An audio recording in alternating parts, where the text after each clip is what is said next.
Hello, Graham from ArionGames here, and welcome to the fourth in the series of Advanced Fighting Fantasy Primers, introductions to the rules. And the previous ones have covered the basic rules and combat, both individual combat and larger combats. Today I'm going to talk about a few extra bits and pieces. So firstly I'm going to talk about criticals and fumbles. So we've got a character here, Bobby. She's fighting a goblin, just one goblin, one-on-one, should be an easy-ish fight. And she rolls her attack roll. Now, it's not a very good attack roll. She rolls a 4. She also has 7 skills, so that's 11. Another 2 from swords, that's 13. Now, of course, the goblin's still going to have to roll pretty well to win, but it can. And it rolls. And this is where I'm going to have to fabricate things, because if I wait for it to come up with the exact dice I want, we could be here for a very long time. So the goblin rolls a double 1. Now if you roll a double 1 in combat, you fumble. You automatically lose the round. So if Bobby had rolled a double 1, she would still have a total of 11. 7 skill, 2 from the roll, 2 for swords. It's 11. And the goblin, if those dice rolls had been reversed, would only have 9. So the goblin would have a lower total, but she would still lose the round because she's rolled a double 1. Now, of course, in a multiple combat against 3 opponents, you roll a double 1, all 3 of them will hit you because you've fumbled. And to make things worse, you also have to roll on the fumble table, which is in the core rulebook. Right, so that was a 7. So 7 tends to be the mildest because it's the most common result, but the goblin rolls a 3 for its fumble. The goblin hits himself doing normal damage, but he does get armor for that. So the goblin rolls a 6 for his damage and a 4 for his armor. So he does 3 points damage, but 1 of it stopped by the armor. So he takes 2 damage from hitting himself. So he's down to 3 stamina. But of course, Bobby won the round, so she hit the goblin. So she also rolls her damage. I can't remember what the original roll was. So that's another 2 points damage. And of course, the goblin can still roll armor against that. So fumbles can be very bad. You can hit yourself. You can drop your weapon. You can hit an ally, etc. Now there is a fumble table and you roll on it, and of course the referee, the director, can alter those results to a similar one, and in fact we have in the near future a combat companion coming out which will have expanded fumble tables for missile weapons, for two-handed weapons, and for natural weapons and brawling and so on. So if you roll a double 1, that is really bad. So things are not going well for the goblin. It's on its last legs. It's only down to about 1 stamina, I think. So on the following round, Bobby rolls a 7. There. Her 7 skill takes that to 14. 2 swords take that to 16. Pretty good roll. Goblin's going to have to roll really, really well to beat that.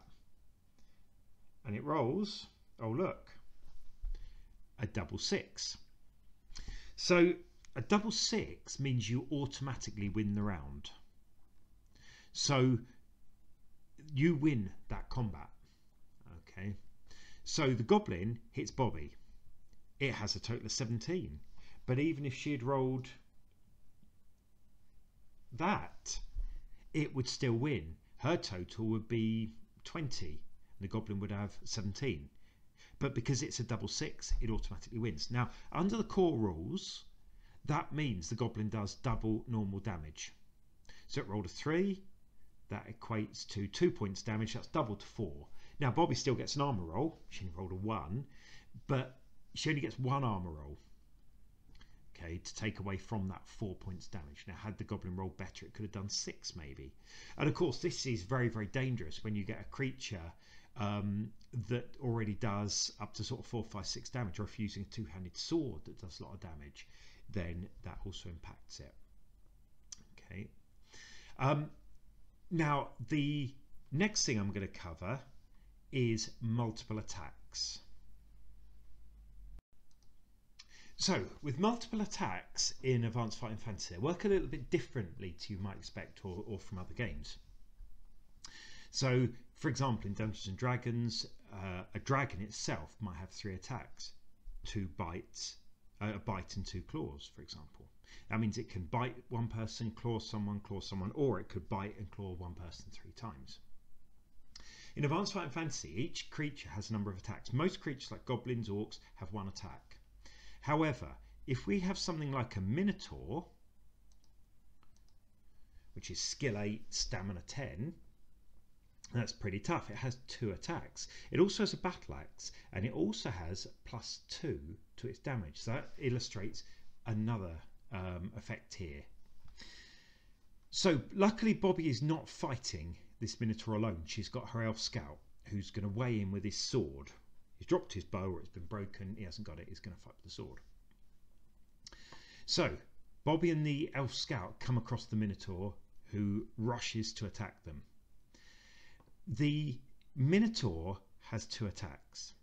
What that means is it can fight 2 people simultaneously, and it is not outnumbered by 2 people. Now, if there was the wizard here as well, that would be a 3rd attacker. It would be outnumbered by 1 because it counts as 2 people for outnumbering. However, if it is fighting 1 person, it can only use 1 of those attacks. So, if Bobby fights the Minotaur for a round on her own, because the elf is coming through a door, she rolls an 8, 7 skills, 15, 2 swords, 17. The Minotaur rolls a double 1. There we go. I said we'd have to wait for ages, and like buses, fumbles all come along at once. So the Minotaur there is fumbled. However, it doesn't get any outnumbering bonus. It may have 2 attacks, but it can only use 1 of them. So it fights Bobby. It would lose this round. She would do damage. It would roll a fumble. Okay. Following round, the elf finally appears. Rushes up with his sword. Now the way we do this is we resolve this as 2 separate combats. We do Bobby versus Minotaur. No outnumbering. It's her versus 1 of the Minotaur's attacks. She gets a 7. That's 16 total. The Minotaur rolls much better. 5 and 5. That's 18 total. It hits Bobby, doing damage. Now it rolled a 5. Now if we look on its little chart here, 1, 2, 3, 4, 5, that's 4 damage. But it gets +2 on its damage roll, and all the damage charts go up to 7. So because it gets +2 on that, it is counted as having rolled a 7 for damage, which means it inflicts 5 stamina points of damage. Now had it rolled a 5, had it rolled a 6, it would still do that maximum, because 7+ is as high as those tables go. So it does 5 stamina points damage. Now Bobby's armor roll is a 5, so she stops 1, so she takes a whopping 4 points of stamina damage from that blow. Okay, that is that combat done. That is Bobby versus the Minotaur. Now the elf scout rushes up and tries to hit the Minotaur with his sword. He is also fighting 1 of the Minotaur's attacks. There is no outnumbering bonus. The Minotaur rolls separately. So the elf scout has rolled a 5, skill 8, that's 13 for his attack. The Minotaur rolls an 8, that's a 16.